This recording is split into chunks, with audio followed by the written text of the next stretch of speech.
एक बार फिर से सभी जवान भाई बहनों को खुदाबंद यीशु मसीह के मीठे और मधुर नाम से जय मसीह की। मैं इस शाम के समय जिंदा प्रभु यीशु मसीह को धन्यवाद करता हूँ। उसने एक नया संदेश को हमारे बीच में देने के लिए मदद किया, उस बात के लिए धन्यवाद करता हूँ। आज का जो संदेश है वो जाने से पहले मैं कुछ बातों को बताकर मैं संदेश को शुरू करूँगा। जब हमारे बीच में एक लॉकडाउन शुरू हुआ था, उसके बीच में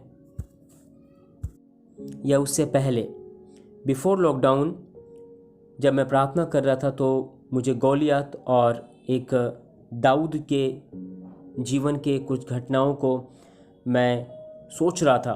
तो उस टॉपिक में जब मैंने एक संदेश को तैयार किया कि हमारे जीवन में हम सोचते हैं कि हमारे पास समय हो तो हम प्रभु को अपना समय दें, हमें समय मिले तो हम अपने जीवन को निखार सकें, हमें समय मिले तो अपने जीवन को हम एक बेहतर बना सकते हैं।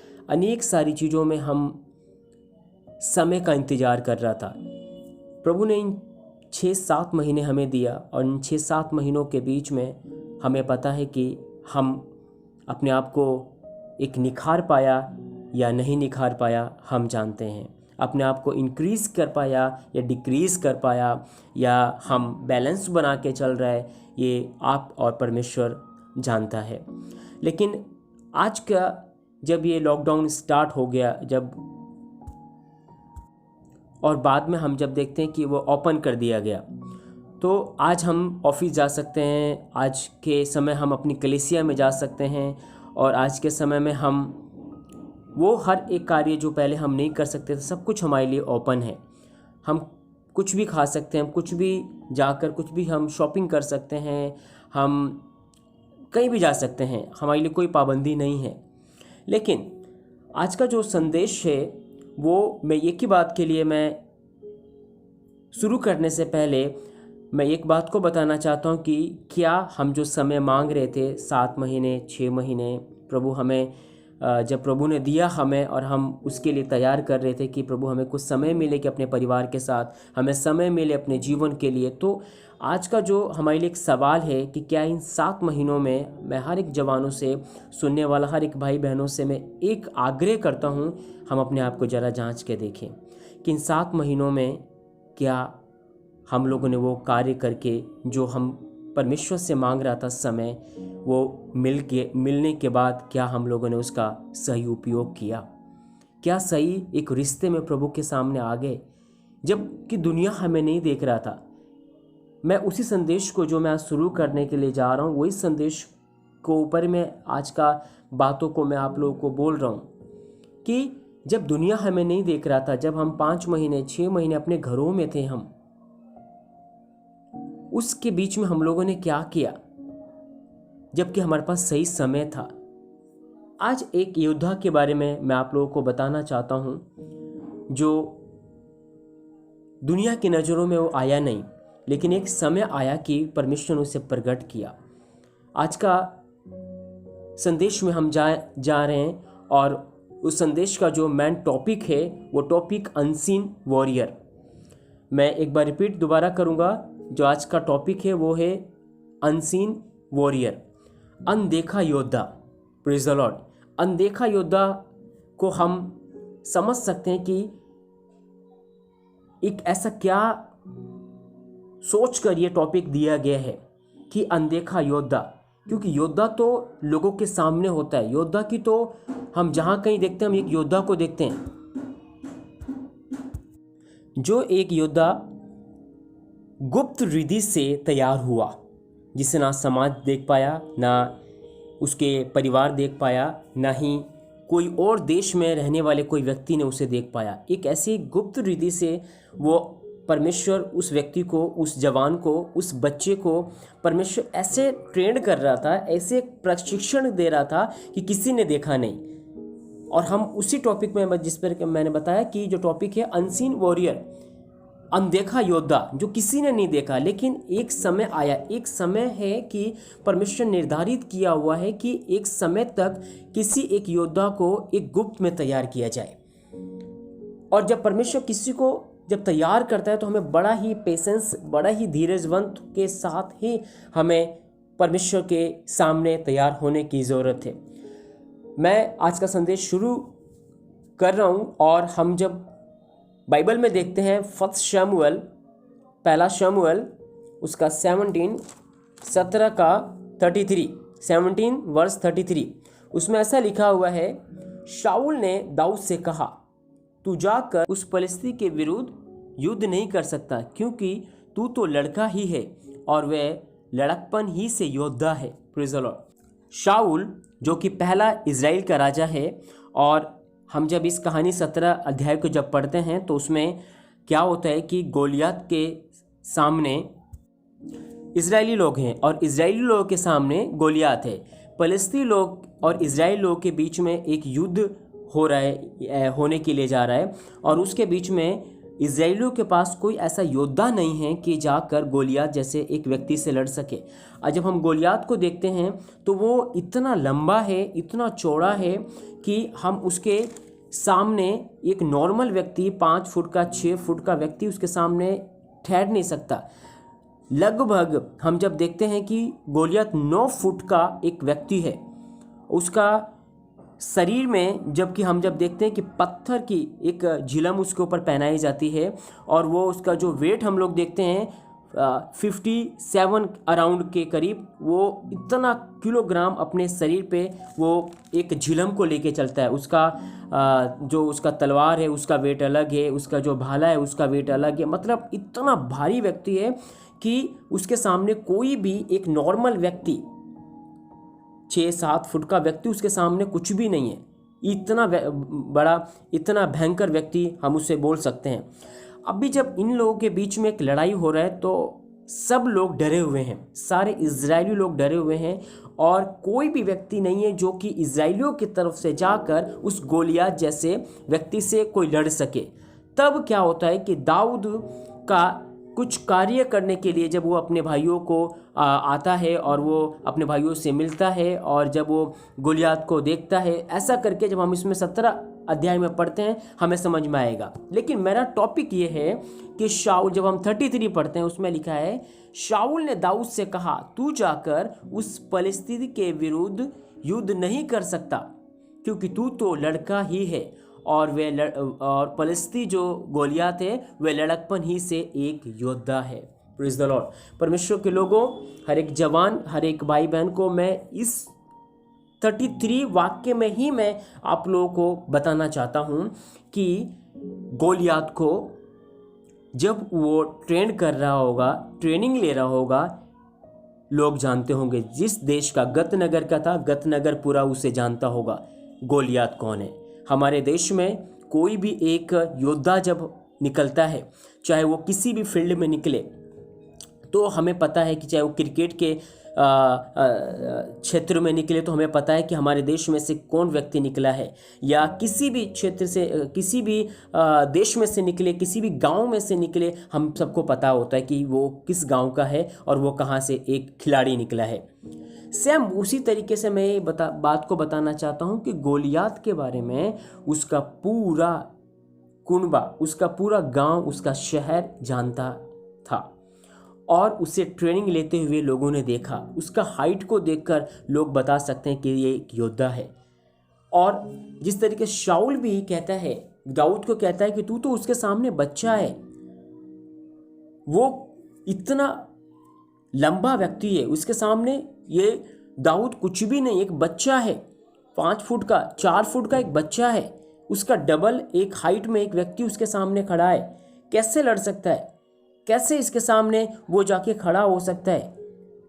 लेकिन मेरा जो आज का संदेश का जो टॉपिक है, अनसीन वॉरियर, मतलब हम वो चीज़ों को देखा ही नहीं। एक मनुष्य की नज़रें वो देखती है जो कि समाज में होता है, जो कि हम लोग अपने लोगों के बीच में होते हुए देखते हैं कि योद्धा को, या ये एक व्यक्ति है जो कि बहुत बढ़िया योद्धा है, ये ऐसा काम करता है, या फिर इसके द्वारा ये होता है, ये अनेक लोगों को, अनेक राज्यों को जीता होगा। उसके हाइट को देखकर, उसके शरीर को देखकर, उसके जीवन को देखकर हम एक सोच समझ सकते हैं कि वो एक योद्धा है। लेकिन एक व्यक्ति है जो अपना इंट्रोडक्शन देता है शाऊल को कि शाऊल, तुझे मालूम नहीं है कि मैं कौन हूं। जब गोलियत को पूरा दुनिया जानता होगा, कोई फर्क नहीं पड़ता है, लेकिन मुझे जिसने ट्रेनिंग किया है, मुझे जिसने प्रशिक्षण किया है, मैं उसे जानता हूं और जो कुछ उसने मुझे सिखाया है वो मैं करते हुए अपने जीवन में देखा है और वही मैं अपने जीवन को करने के लिए जा रहा हूं। बस मुझे अनुमति दे और मैं उस परमेश्वर के सामर्थ को आज सबके बीच में दिखा सकता हूं।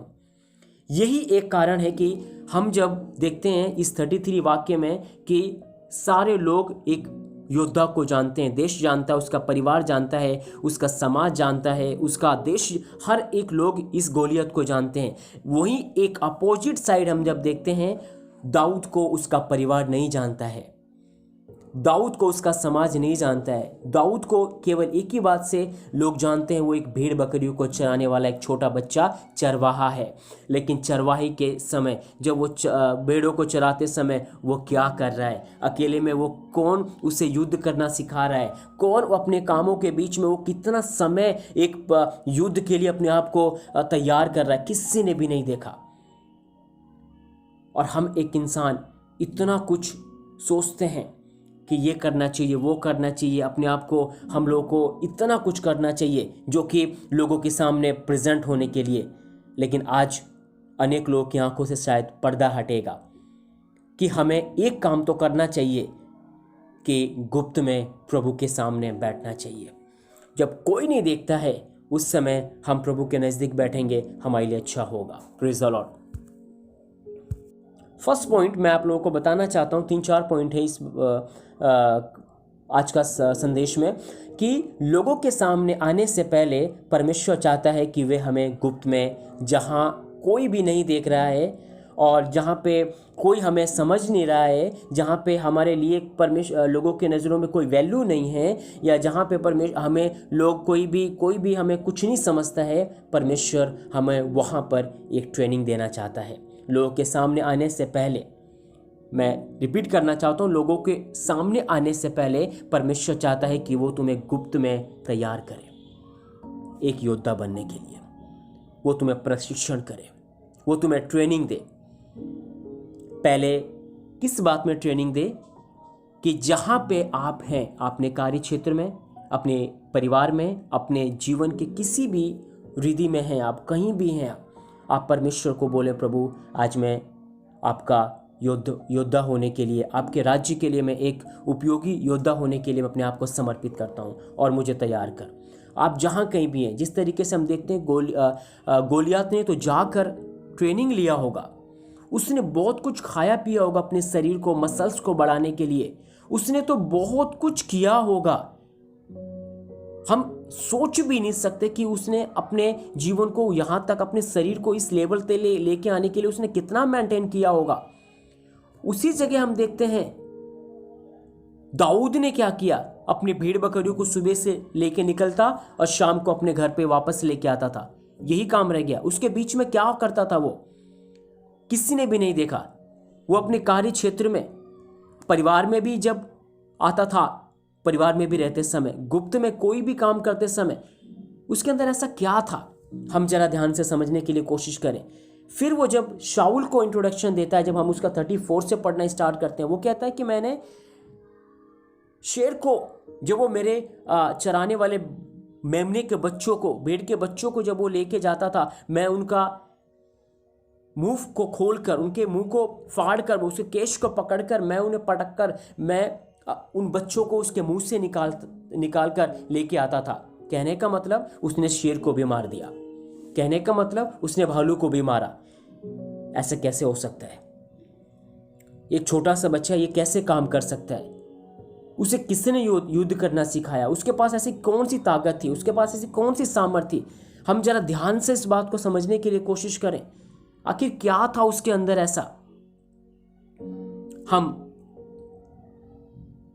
सबसे पहले हम यही देखते हैं कि हमारे जीवन में क्या चल रहा है। हमारे जीवन में जो कुछ भी है वो हम लोगों को बहुत बड़ा दिखाई देता है, लेकिन प्रभु कहता है ऐसा नहीं है। आप थोड़ा पीछे मुड़ के देखें, प्रभु ने आपको बहुत पहले ट्रेन किया होगा। बहुत पहले परमेश्वर ने कुछ कुछ चीज़ों में आपको ट्रेन कर दिया ताकि आज आपको उठकर दूसरों को ट्रेन करना चाहिए था, या फिर आज आज आपको उठकर आपको एक लेवल में जाकर युद्ध करना चाहिए। आज भी आप शेर से ही लड़ रहे हो, आज भी हम भालू से ही लड़ रहे हैं, जबकि प्रभु ने बोला गोलियत के पास जाने के लिए। एक लेवल है, कहने का मतलब कि एक लेवल था दाऊद के पास कि उसने शेर को मारा, एक लेवल था कि भालू को मारा। आफ्टर ट्रेनिंग, वो दो ट्रेनिंग होगी उसकी, इन ट्रेनिंग के बीच में सबसे पहले उस शेर को, भालू को, आफ्टर ट्रेनिंग गोलियत को फिर उसने आमने सामने किया। आज जब देखते हैं, जिस तरीके से मैंने बताया, लोगों के सामने आने से पहले परमेश्वर चाहता है कि वो गुप्त में आपको तैयार करे एक योद्धा बनने के लिए। Praise the Lord. फिर जब वो परमेश्वर जब एक गुप्त में तैयार करते समय कभी कभी वो भालू को लेके आता हमारे जीवन में तांडव करने के लिए, हमारे चीजों को नष्ट करने के लिए। शत्रु आकर हमारे जीवन को खलबली मचा सकता है, शेर को लेके आता है दहाड़ने के लिए, डर के बैठने के लिए, या हमारी चीजों को लेके जाने के लिए। डरने की जरूरत नहीं है। सबसे पहले हम ये समझने कि हम एक ट्रेनिंग में, परमेश्वर हमें ट्रेन कर रहा है। जिस दिन हमारी training, after finishing our training, हमारी फिनिशिंग ट्रेनिंग होने के बाद एक गोलियत हमारे सामने खड़ा होगा, और वो गोलियत ही ये निर्धारित करेगा समाज के लोगों के सामने कि हम क्या हैं। Praise the Lord. चाहे वो आप कहीं भी क्यों ना हो, आफ्टर ट्रेनिंग आपको एक ऐसा गोलियत मिलेगा जो आपके सामने खड़ा होते समय लोग तो डरेंगे, लोगों का मन कच्चा हो जाएगा, लोग तो घबरा जाएंगे, लेकिन आप नहीं डरना, हम नहीं डरना चाहिए, क्योंकि परमेश्वर उसमें कुछ योजना बना रहा है, परमेश्वर उस समय कुछ कार्यों को कर रहा है। नेक्स्ट पॉइंट हम लोग आते हैं, एक योद्धा को कभी डरना नहीं चाहिए। Praise the Lord. First point ये था कि लोगों के सामने आने से पहले परमेश्वर चाहता है कि वो तुम्हें गुप्त में तैयार करे एक योद्धा बनने के लिए, वो तुम्हें प्रशिक्षण दे, मतलब एक ट्रेन करे। सेकंड पॉइंट, एक योद्धा को कभी डरना नहीं चाहिए। हम जब देखते हैं कि फर्स्ट शमूएल में 17 का 11 में लिखा हुआ है, उसमें मैं पढ़ के सुनाना चाहता हूँ। उस परिस्थिति की इन बातों को सुनकर शाऊल और समस्त इज़राइली का मन कच्चा हो गया और वे अत्यंत डर गए। Praise the Lord. हम जब देखते हैं वो ललकारते समय, जब वो इज़राइल लोगों को ललकार रहे कि मेरे पास कोई भेजो, मैं उससे युद्ध करके अगर मैं जीत गया तो तुम सब लोग मेरे गुलाम हो जाओगे, अगर मैं हार गया तो फिर हम तुम्हारे सेवक बन जाएंगे। ऐसा करके वो लोग एक एक दिन, हम जब इसमें देखते हैं कि 40 दिन और सुबह शाम वो आकर लोगों को चैलेंज करता था, इज़राइल लोगों को चैलेंज करता था कि कोई भी व्यक्ति मेरे पास आके भेजो। तो हम जब 11 में पढ़ते हैं, उनका मन कच्चा हो गया, मतलब इतना डर गए वो लोग, इतना घबरा गए वो लोग, उनकी घबराहट, इतना डर उनका इतना बैठ गया कि उन्हें कुछ भी समझ में नहीं आ रहा कि क्या किया जाए, क्योंकि उनके पास कुछ भी नहीं है जो उससे लड़ सके। फिर उसके बाद हम 17 का 24 में जब हम देखते हैं, उसमें इस तरीके से लिखा हुआ है, उस पुरुष को देखकर सब इज़राइली अत्यंत भय खाकर उसके सामने से भागे। Praise the Lord. इतना डर एक व्यक्ति के लिए, इज़राइली लोगों के अंदर इतना डर आ गया, जबकि बाइबल में हम देखते हैं कि इज़राइल परमेश्वर की ओर से, इज़राइल की ओर से परमेश्वर लड़ने वाला है। हम जब देखते हैं कि संग्राम यहोवा का है, हम जब देखते हैं कि परमेश्वर इज़राइल की ओर से लड़ने वाला प्रभु है, फिर भी ये लोग सब के सब, हम कहते हैं कि जब हम 11 में पढ़ते समय साउल और प्रजा, राजा और प्रजा दोनों का मन कच्चा हो गया, डर गए। 24 से 26 जब हम पढ़ते समय 25 में, फिर इज़राइली पुरुष कहने लगे, क्या तुमने उस पुरुष को देखा है जो चढ़ा आ रहा है? निश्चय वे इज़राइलियों को ललकारने को चढ़ा आता है, और जो कोई उससे मार डालेगा उसको राजा बहुत धन देगा। जब हम 26 में पढ़ते हैं, उसमें लिखा है, तब दाऊद ने उन पुरुषों से जो उसके आसपास खड़े थे पूछा, जो इस पलिश्ती को मारकर इज़राइलियों की नामधराई दूर करेगा, उसके लिए क्या किया जाएगा? यह खतना रहित पलिश्ती क्या है कि जीवित परमेश्वर की सेना को ललकारे? कहने का मतलब कि एक छोटा सा बच्चा जबकि ये खाना लेके आया था अपने भाइयों के लिए, और उसके भाई भी हम जब देखते हैं कि 3 भाई जो बड़े हैं उससे, वो जाके शाऊल की सेना में वो लड़ने के लिए आए हुए हैं। और ये छोटा सा बच्चा जबकि भेड़ बकरियों को चराने वाला एक बच्चा है, जिसे युद्ध के बारे में कुछ भी मालूम नहीं है, क्या होता क्या है युद्ध, उससे कहीं भी ट्रेनिंग नहीं लिया है, कहीं भी कुछ भी सर्टिफिकेट नहीं उसके पास, लेकिन एक सर्टिफिकेट प्रभु ने उसे दिया है। उसके अंदर परमेश्वर यहोवा अपना बल देकर कार्य करने वाला परमेश्वर था। फिर हम जब देखते हैं उसका 47 वाक्य, 17 का 47, 47, उसमें ऐसा लिखा है, और यह समस्त इजरायली जान लेगी कि यहोवा तलवार या भाले के द्वारा जयवंत नहीं करता, इसीलिए कि संग्राम तो यहोवा का है और वही तुम्हें हमारे हाथ में कर देगा। कहने का मतलब जब हम 41 से पढ़ते समय, जब गोलियत और दाऊद आमने सामने खड़े होते समय, गोलियत बोलता है कि क्या मैं कुत्ता हूँ कि ये एक छोटा सा बच्चा मुझसे लड़ने के लिए आया है। मतलब उसका अपने प्रति इतना कुछ जलजलाहट या गुस्से में या कैसे भी करके वो भाले लेकर, तलवार लेकर एक छोटे से बच्चे के सामने ऐसा कुछ स्टेटमेंट देते समय, तब दाऊद कहता है कि तू तो भाले के साथ, तलवार के साथ आता है, लेकिन मैं जीवित परमेश्वर यहोवा, सेनाओं के यहोवा के नाम से मैं तेरे पास आता हूँ। और जब हम उसमें से 45 वाक्य पढ़ते, उसमें लिखा है, दाऊद ने परिस्थिति कहा कि तू तो तलवार और भाला और सांग लिए हुए मेरे पास आता है, परंतु मैं सेनाओं के यहोवा के नाम से तेरे पास आता हूँ, जो इज़राइल सेना का परमेश्वर है, और उसी को तूने ललकारा है। आज के दिन यहोवा तुझको मेरे हाथ में कर देगा और मैं तुझको मारूंगा और तेरा सिर तेरे धड़ से अलग करूंगा, और मैं आज के दिन पलिश्ती सेना के सब आकाश के पक्षियों और पृथ्वी के सब जीव जंतुओं को दे दूंगा। तब समस्त पृथ्वी के लोग जान लेंगे कि इज़राइल में एक परमेश्वर है। Praise the Lord. बाइबल में कहता है तब समस्त पृथ्वी के लोग ये जान लेंगे कि इज़राइल में एक परमेश्वर है। कैसे? परमेश्वर के लोगों, इस बात को समझने के लिए कोशिश करें कि कैसे ये स्टेटमेंट दाऊद दे सकता है।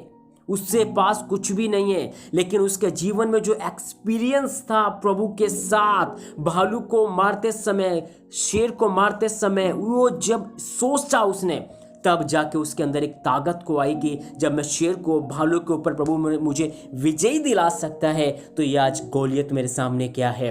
Praise the Lord. इसी तरीके से मैं परमेश्वर के लोगों, मैं एक बात को आपके सामने बता सकता हूं कि आप पीछे अपने जीवन में देखें, प्रभु ने कितना कुछ आपको ट्रेन किया होगा, और आज इस लेवल में आ गए हैं कि हम डरते हैं, अनेक परिस्थितियों से डरते हैं, अनेक सारी बातों में हमारा मन कच्चा है, भयभीत है, घबराहट के मारे हम बिल्कुल डरा हुआ बैठा हुआ है। ऐसा नहीं है, हमें समझने की जरूरत है, जीवित परमेश्वर हमारे साथ है। वो एक ऐसा काम करने वाला है कि समस्त लोग, आसपास के लोग और आसपास के इलाकों में रहने वाले लोग ये जान जाएंगे कि प्रभु हमारे साथ है, इज़राइल का परमेश्वर हमारे साथ है। फिर हम जब देखते हैं, थर्ड पॉइंट पर मैं आता हूं, कोई भी, पहला, लोगों के सामने आने से पहले परमेश्वर हमें तैयार करता है। दूसरा, एक योद्धा को कभी डरना नहीं चाहिए। तीसरा, कि कोई आपको ऊपर कोई विश्वास करे ना करे, या चाहे कोई आपको एक योद्धा समझे ना समझे, फिर भी आपको परमेश्वर पर भरोसा रखना चाहिए, फिर भी आपको परमेश्वर की ओर देखना चाहिए। अनेक लोग होंगे, जब हम देखते हैं इसी वाक्य में 17 का 28 में, तब हम उसमें पढ़ते हैं, जब दाऊद उन भाइयों से बात कर रहा था, तब उसका बड़ा भाई एलियाब सुन रहा था, और एलियाब दाऊद से बहुत क्रोधित होकर कहने लगा, तू यहाँ क्यों आया है, और जंगल में उन थोड़ी सी भेड़ बकरियों को तू किसके पास छोड़कर आया है? तेरा अभिमान और तेरे मन की बुराई मुझे मालूम है, तू तो लड़ाई देखने के लिए यहाँ पे आया है। परमेश्वर के लोगों, ये इसका सगा भाई है। मैं इस बात से ये बताना चाहता हूँ कि चाहे कोई भी आपको योद्धा ना समझे, चाहे कोई भी आपको कुछ भी वैल्यू ना दे, चाहे कोई भी आपको कुछ भी ना समझे, लेकिन आपको एक बात तो समझने की ज़रूरत है, आप निराशा ना हो, आप परेशान मत हो। आपको समझने वाला, आपको नियुक्त करने वाला और आपको एक समय के बाद लोगों के सामने प्रकट करने वाला परमेश्वर आपके साथ है। जिस व्यक्ति को जिस खुदा ने ट्रेनिंग दिया है, जिस परमेश्वर ने ट्रेनिंग दिया है, वो ट्रेनिंग अगर वो करता जाएगा, उस युद्ध में वो आगे बढ़ता जाएगा। बिलीव करें कि वो छोटे छोटे बातों से हटाकर परमेश्वर हमें बढ़ाता हुआ जाएगा। और एक यही हम जब इस कहानी में देखते हैं कि अभी ऐसा समय आ गया कि सारे इजरायली लोग के सामने परमेश्वर ने वो प्रकट करके दिखाया, जबकि उस छोटे बच्चों को कोई कुछ भी नहीं समझ रहा था। आखिरी में एक पॉइंट को बोलकर मैं समाप्त करूंगा। सबसे बड़ा योद्धा जो कभी हारेगा नहीं, वो हमारे साथ है। Praise the Lord. फर्स्ट, लोगों के सामने आने से पहले प्रभु तैयार करता है। सेकंड, एक योद्धा को कभी डरना नहीं चाहिए। थर्ड, कोई आपको समझे नहीं या समझे, आपको घबराने की जरूरत नहीं है, प्रभु आपके साथ में।